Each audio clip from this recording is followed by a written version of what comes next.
Greetings, Nimrods. So recently we had posted a video of shooting some Lee drive key slugs.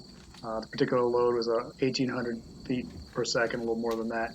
And that's what we're shooting here. Sometimes I shoot a 1,500 feet per second load that is not quite as accurate as I find the 1,800s a little more accurate. But out at 100 yards, that one hit point impact, two of them hit the edges of the board if you look carefully. Historically they just at 100 yards, none of these loads really can be relied on. They're shooting patterns, not groups. So I broke down and I bought some Remington Slugger loads, 2 3/4 inch, 1 ounce, 12 gauge loads. Tried them at 100 yards. The first shot at 100 yards, I missed the board, didn't know what happened, so I pulled it back to 50. So here we go at 50. Not too bad. Just shot 2 there, and then I put it back out at 100. Shot at 100 yards. They kind of strung out to the left, so they're grouping it, I don't know, 10 inches.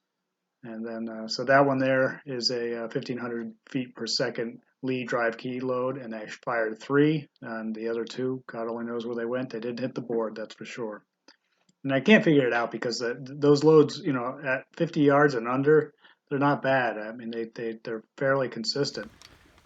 So this is shooting a dangerous expired soup can here at 30 yards, and it's right on.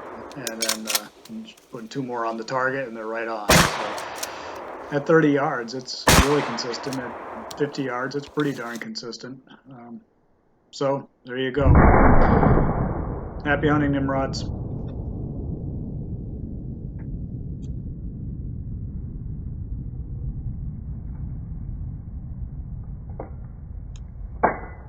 Okay, so you've made it this far. If you like this video, give it a thumbs up and we'll make more like it. And if you didn't like this video, give it a thumbs down and we'll make more like it.